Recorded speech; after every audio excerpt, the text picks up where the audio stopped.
And hello everybody, welcome to the second proper episode of Pokéstoric. Because I did do the Gala Revival fossils, but I wouldn't exactly call that a official episode, more like just a spin-off maybe or something. Anyway, this episode will be for Halloween 2021, the first main episode to celebrate this event. So for those who don't know, 5 artists each have a prehistoric animal, plant or fungus to cover, and I'll be talking about those animals and also the Pokemon those artists have managed to make Pokemon from. So, let's start the episode. So, our first animal in this video is Jaekelopterus. Who calls it Jaekelopterus? Literally, I call it Jaekelopterus. It sounds way cooler. Jaekelopterus just sounds like Yeek-opterus. God, I forgot the L part in it, but you know. Anyway, Jaekelopterus was originally described as a species of another Euopterid, Pterovice, in 1914 by Otto Jaekel. However, in 1936, when Norwegian paleontologist Leif Stormer looked at the genital appendages that were segmented, he realized the specimen Otto described was distinct from other Pterovice, meaning that it must have been a separate genus. 11 years later, in 1964, the genus name Jaekelopterus was coined by Charles Dean Waterston after, I think you can guess, but in case you're good, it's Otto Jaekel. As you can see here, Jaekelopterus was not just the largest Euopterid, but the largest invertebrate of all time. You heard me, the largest of all time. So think of a scorpion mixed with a spider on giant steroids.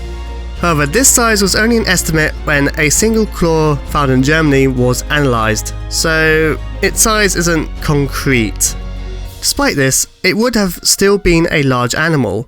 With 2 large 36.4 centimeter or 14.3 inch long and sturdy claws and compound eyes, Jaekelopterus would have been an apex predator during the Devonian. Some believed, like in the Carboniferous, it is likely Jaekelopterus grew to large sizes due to the large oxygen levels in the atmosphere. However, this was disproven by Simon Brady, stating that the oxygen levels were only slightly higher during the Devonian compared to today's oxygen levels. He suggests that Jaekelopterus grew to such a size to have a competitive advantage over other animals at the time. Jaekelopterus is simply amazing, and definitely something I don't want to go swimming in the beach when that thing is lying around. So, let's see what this giant sea scorpion would look like as a Pokemon.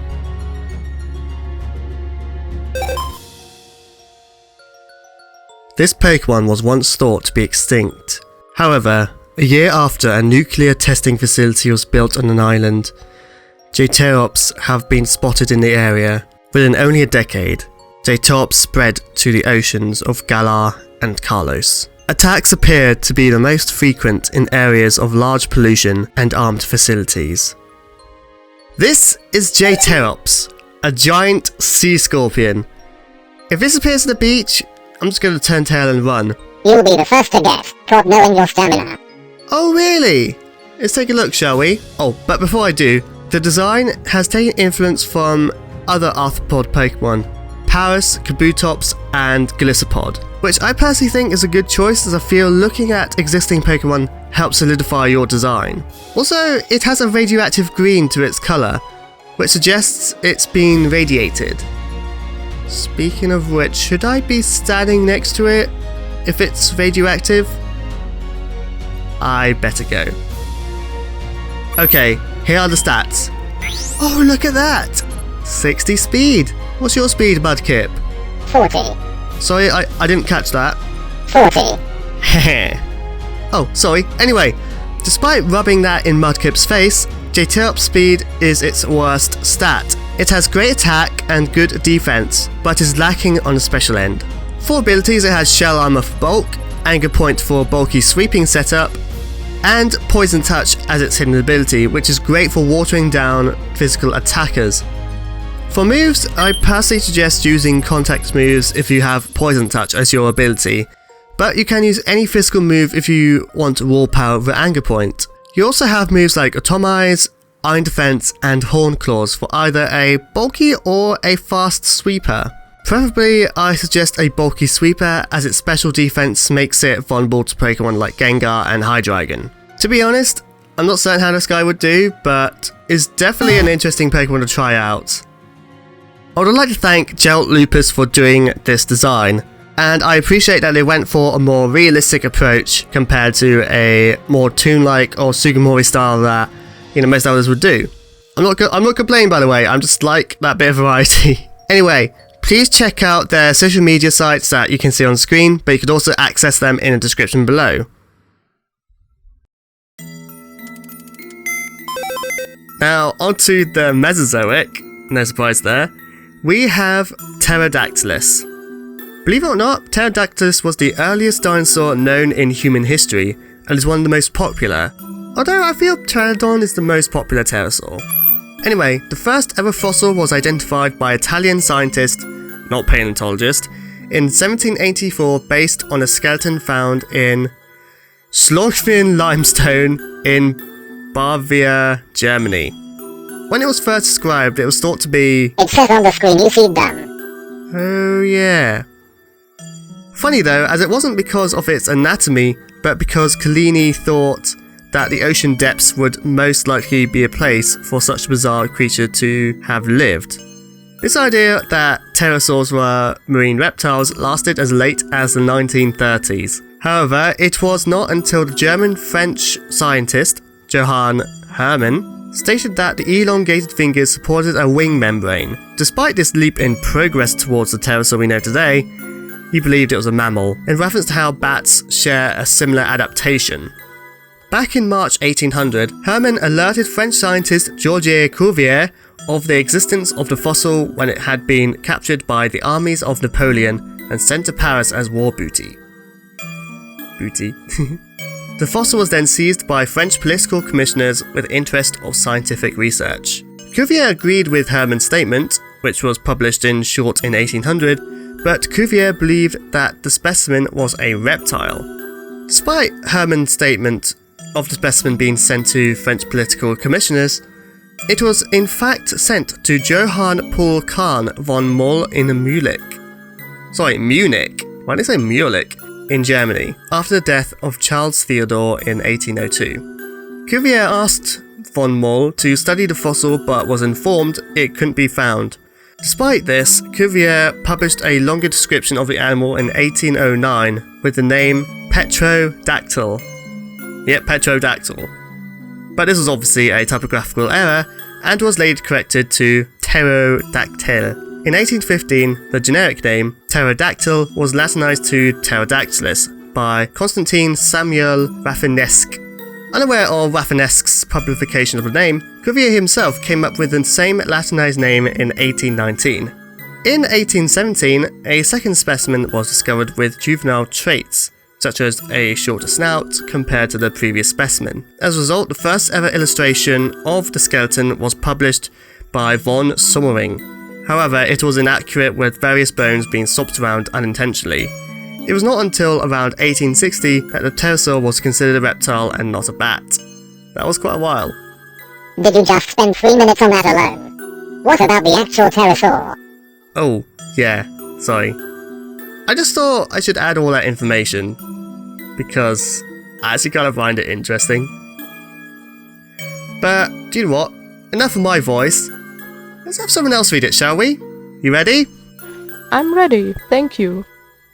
All the specimens of Pterodactylus were all juvenile, meaning that the size and appearance of the adults are unknown. Some sources conflict each other, saying it had a spear-like beak to help it catch fish, which is common in most pterosaurs. However, other sources suggest that Pterodactylus had a slight curve at the end of its beak to help it dig up worms. Inside its beak it had small sharp teeth that were likely used to ensure it grips its prey. Scientists used these teeth to estimate specimens' age. Its skull also sported a small crest which, if the specimens found a juvenile, the adults would have had fully developed for display purposes. It also had big eyes, which enabled great vision. It also had a flexible neck, a short tail, and is speculated to have webbed feet like a coastal bird. In some reconstructions, Pterodactylus had a throat pouch like a pelican. The skin of the wing was held up by the humerus, the arm bone, radius and ulna, the forearm bones, metacarpals, the hand bones, and at the long forefinger. I am very sorry for the pronunciation there. Alright, I'd like to thank you so much for reading all that. I'll let you guys know who read that later in the video, although I'm going to tease you guys more. So, what do you think of the pterosaur, yet to be named artist? Well, I love birds in general, and one reason for that is that they can look very graceful when flying through the air. And the bigger the bird, the more impressive it is. And well, pterosaurs can be really big. I've never seen one in person, but I imagine it being pretty amazing seeing one lifting itself up into the air and flying through the sky. Oh yeah, and do you remember the show A Land Before Time? I love the little flying one the most, so I guess that's another reason why I like pterosaurs. Oh, you mean Pichu from Land Before Time? Yeah, I loved that as a kid. Actually, I've got the DVD and it is a good film. And yeah, on average, pterosaurs are actually larger than your average bird. While the largest bird is the ostrich, the largest avian bird that's living today is, I think it's the albatross or a species of vulture. Yeah, Machikip, correct me on that. Is there anything larger?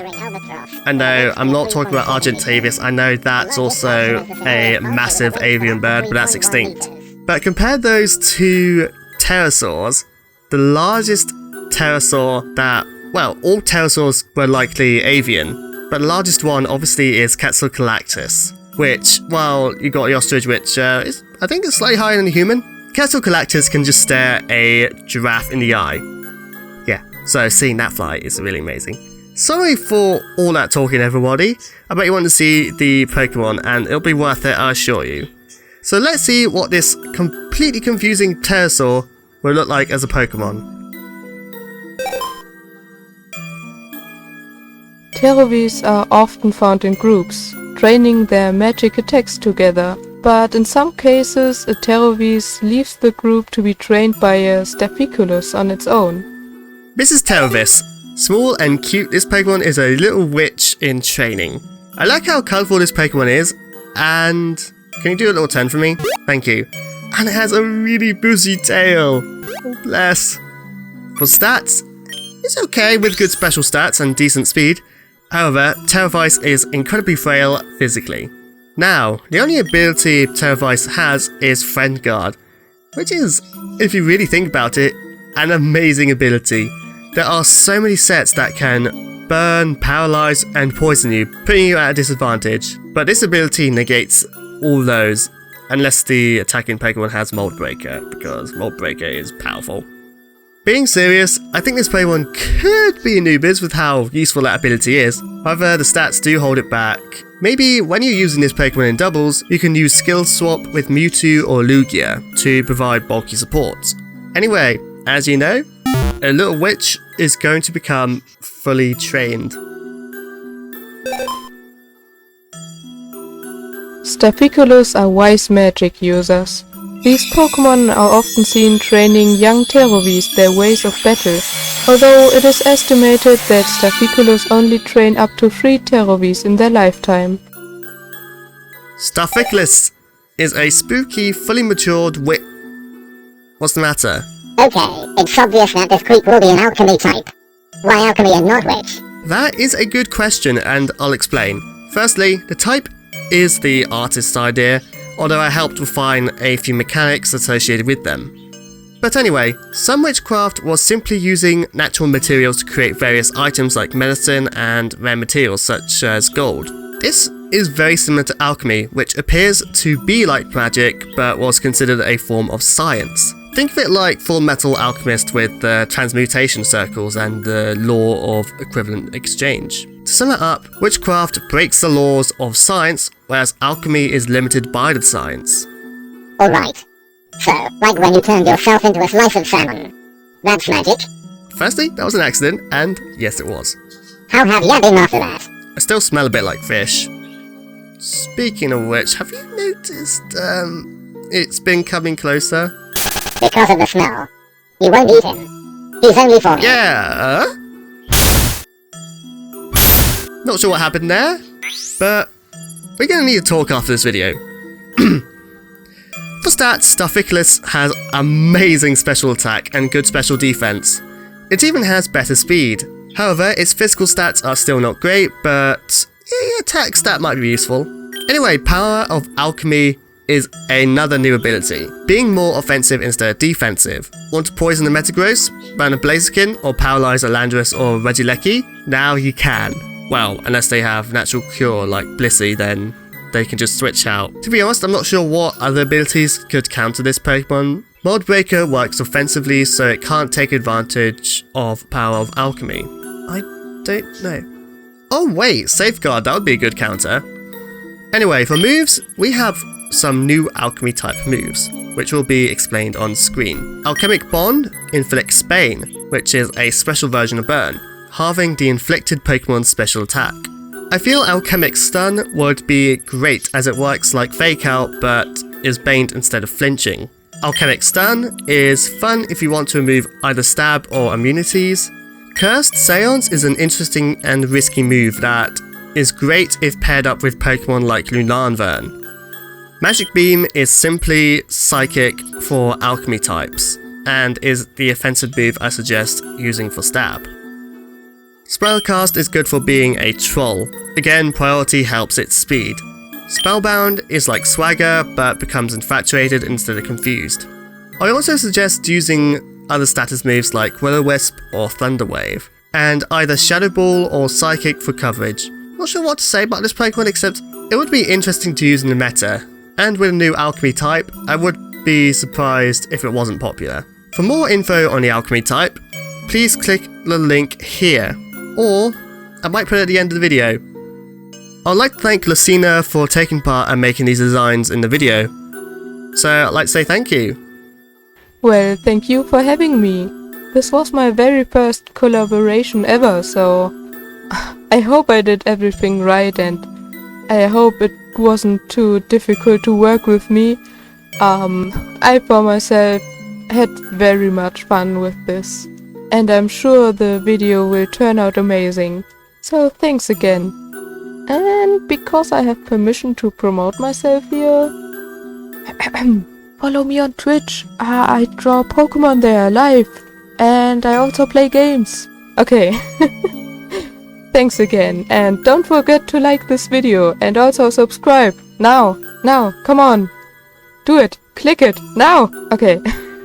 Yeah, like she said, please check out her Twitch, but she also has a YouTube, an Instagram, and a Twitter, which I'll put on screen here. Unless she just prefers Twitch and YouTube, then I'll just put them on. I don't know.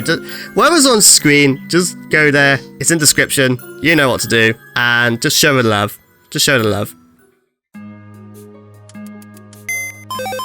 I have no idea how to officially pronounce this, so I apologize if I say this wrong. Anyway, this is Mycetophagites. I'm gonna mispronounce that so much. Mycetophagites is one of the two only known species of hyperfungal species in the fossil record, and the oldest described. It was found in amber, leaching on, I do apologize, Paleogoactes antiquus. Ironically, the fungus is also hosting a smaller fungal parasite called, again apologies, Atroposites patrici. As well as the low odds of finding such events in amber form, Mycetophagites is only known from a single holotype. This amber is currently part of a private collection of Ron Buckley of Florence, Kentucky, USA. To be serious, I just wanted to add a bit of botany to this, even though I know that's a plant, but you know, it's Pokebotany. I did include fungus in that because while they aren't plants themselves, they do share a lot of plant-like attributes. But yes, a parasitic fungus that's also being host to another parasite fungus. That's really weird, but pretty cool at the same time. So let's see what this ironic parasitic fungus would look like as a Pokemon. An incredibly dangerous Pokemon, Myceet are able to cause their hosts to evolve into powerful and ferocious creatures. It was found leeching on a variant of Paras. This is Myceet. Really? This tiny thing is supposed to be... What was that? Anyway, when designing this Pokemon, I wanted to try to make it look unnatural, hence why it has a jewel as its eye, which I was inspired by Starmie. It was tough making this into a Pokemon, but I'm happy with how it turned out. For stats, Myceet has amazing HP, good special defense, but is terribly slow. Actually, I think it's the slowest Pokemon in the series so far. For its ability, it has Myceet Spores. It is very powerful as... Hold on a second. Mudkip! Can you go and look in the medicine cabinet for me, please?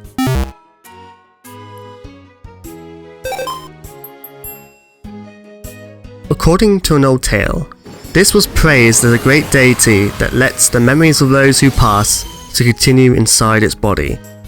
Furthermore, it is stated that this Pokemon was the origin of the Myceet Pokemon. Okay, I had a checkup. I should be fine as long as I reduce my exposure to... Oh, he set me up. That slimy limbed fish. Well, since I might die here soon, this is the mega form of Myceet. Or just Mega Myceet. And is huge! It looks fluffy too. For stats, Mega Myceet has better defenses but is still slow and has terrible attack. But with that 200 HP, it will be tough to take down. For its ability, Mega Myceet has Kadao Roots, and boy isn't it brutal. All Pokemon will become poisoned and confused.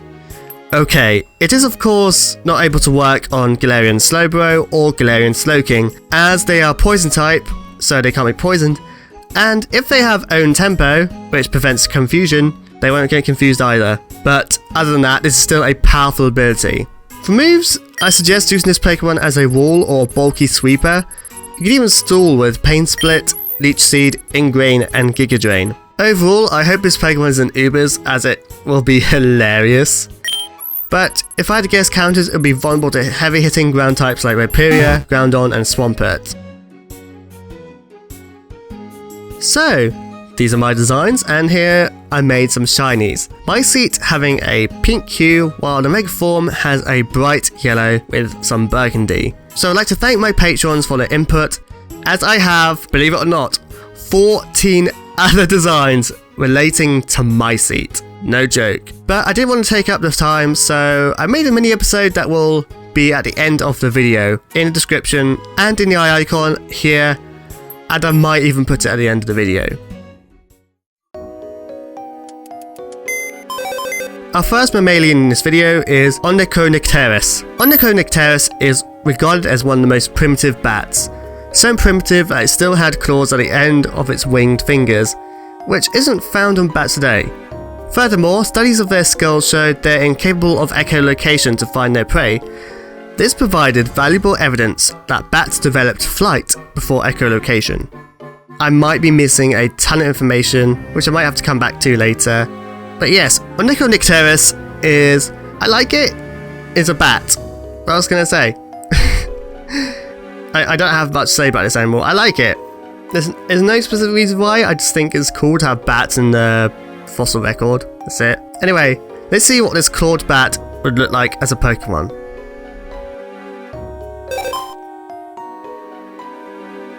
To adapt alongside a Geonoid Mulga, Veaks are active at night to avoid confrontation. With their cheeks they can detect electrons around it. It can also use these cheeks to cook berries and prey insects. This little guy is so cute. Veaks is obviously a Pikachu clone, but it isn't a mouse, but a bat.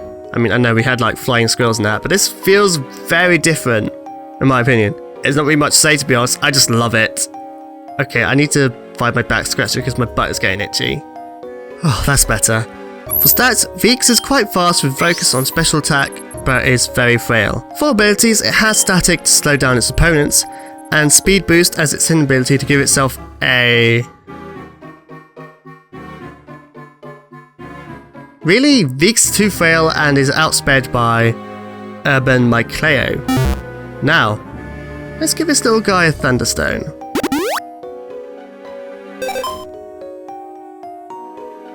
With frightening agility, Canauwing can slice sheets of steel with its claws and wings. On top of that, it has a powerful bite force to crush bone. Its electricity can cook meat that would usually take an hour on 180 degrees Celsius in a mere moment.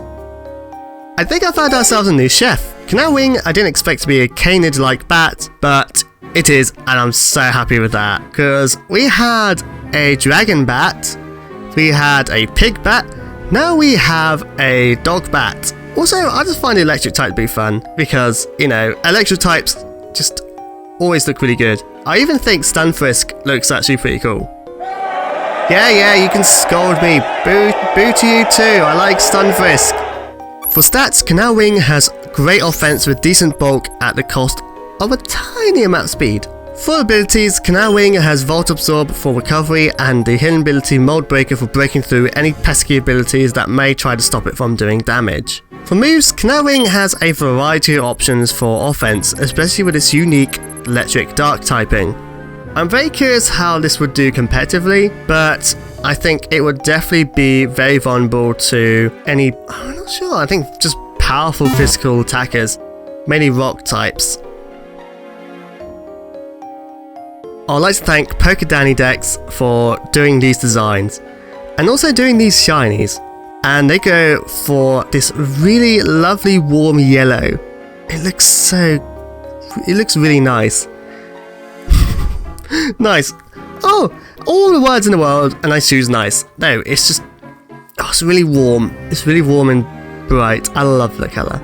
Anyway, I really appreciate that you took part in your first main episode. Not sure if you realised that. And I hope to see more from you in the future, if you're up for it. Our last entry in this video is the Dire Wolf, and no, not the same ones as Game of Thrones, even though I never watched that. I only found out because that just came up when I looked up the Dire Wolf. The first specimen was discovered in 1854 in Indiana. It was a jawbone that contained cheek teeth, which was later obtained by Joseph Granville Norwood from an Evansville collector, Francis A. Link. The paleontologist Joseph Leidy determined that it was an extinct genus of wolf and was named Canis dirus in the same year. First off, the dire wolf isn't actually a dire wolf. In 2021, it was published by Nature that in 2020, a nuclear DNA study of 5 dire wolf specimens, each no older than 50,000 years old, has shown that the dire wolf wasn't a wolf but a separate genus. Originally belonging to the same genus as modern wolves, being Canis, the dire wolf has its own genus, called Onychonycteris. As a matter of fact, the dire wolf may be biologically closer to the coyote. This is an example of convergent evolution, where the animal evolves similar traits to other animals but isn't exactly closely related. This evidence of convergent evolution can be seen in not just their physical appearance, but behaviour too. It was likely that dire wolves, like modern wolves, lived in small packs, led by an alpha monogamous pair. However, dire wolves had a much stronger bite force. When comparing the size of the teeth to the rest of the body mass, it's estimated that it had a bite force of 163 newtons per kilogram. So compared to other animals, the African hunting dog has a bite force of 142, the grey wolf has 136, and even the bone-crushing hyena is beat with 117. All this force in a skull of at least 310mm or 12 inches long, with pack hunting skills, would make them ideal to prey on mega herbivores in North America, such as horses, ground sloths, mastodons, mammoths, ancient bison, and camels. Of course, they had to compete against other predators, including the Smilodon and the North American lion. They also had to compete against the North American short-faced bear, the modern cougar, the modern coyote, and the grey wolf. Furthermore, they would have had to encounter humans too. They did try to cover East Asia, but the cave hyena kept their populations low. In the Labria tar pit, The dire wolf was the most found carnivorian other than Smilodon trapped inside. This is because herbivores would get stuck in the tar, making them easy prey for predators, only for those predators to get stuck as well. With the mega herbivores dwindling in numbers, climate change, and competition with other carnivores, the dire wolf fell into the long book of extinct animals. An incredibly powerful animal, the dire coyote. Yes, I know it isn't as cool sounding, but it's more accurate. Right? Fine. I do really think it's a really cool animal and a great addition to the series. So let's see what this dire wolf would look like as a Pokemon. Happy? Don't demonetize me, YouTube!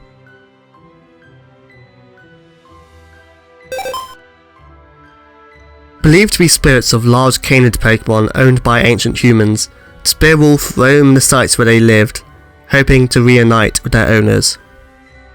This is the Spearwolf. Not going to lie, I do feel sorry for it. As a dog person myself, it does affect me to a personal level. But yes, this is a very simple, yet very entertaining design with the glowing eyes and the spectral body parts, especially around the hind area. For stats, the Spearwolf has an even spread with focus on offense and speed. For abilities, the Spearwolf has Cursed Body for defense and a hidden ability Phantom Boost for a boost in speed. For moves, Spearwolf has some diversity, but I suggest focus on physical moves. I think with Phantom Boost on eerie terrain could make this Pokemon a fast sweeper with Ghost Sunken's Night Owl. Then you can guarantee yourself a chance to flinch with Bite. I'd like to thank Agentkajj for not just doing this design, but also making the shiny as well, which is a white ghost. Basically like Mega Gengar, but I love it. Oh, and I like the blue eyes as well. Very ghostly. Anyway, please check out their social media sites, which you'll find in the description below. I would like to thank everyone who took part in this video. The artists who done the designs for this video, the cutaway artists, and my patrons for their input in video production. With my vocal narration on the audio, I do apologise, because there's a lot of peaking and such, so it was quite annoying. But I couldn't re-record it because a lot was happening and I had a lot of video work to be doing. Yeah, this video was quite a challenge to do, but I think I do blame myself a bit because I've been focusing on other projects. By the way, Mudkip, why did you get near Mega Myceet even though I have likely been infected with spores? I don't know what you're talking about. When you read the screen on the machine, you said it'll be fine to go to see next entry. When was it? About 2 hours ago, I think. I wasn't in them. I just went out to the garden to water the plants. You know I do that around that time. But I saw... But you were... That might explain something. Okay, we need to wrap up this video. Again, I'd like to thank my patrons for their support in this video. And if you're interested in taking part with some extra perks, such as early content, behind the scenes, and even being credited in the video, then please consider becoming a patron. And if anyone wants to follow me on one of my social media sites, they'll be in the description below, although you saw them earlier on my segment. And as before, if you enjoyed this video, please don't forget to like. If you want to see more from me, don't forget to subscribe. And if you do subscribe, then I suggest clicking the bronze on, because obviously I don't upload very often. Thank you all for watching this video. In the past, present, or even future. I see you there. Goodbye!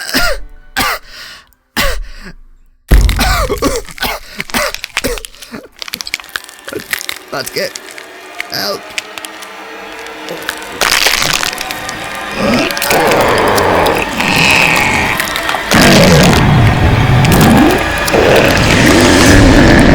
Okay, I'm definitely not eating you now.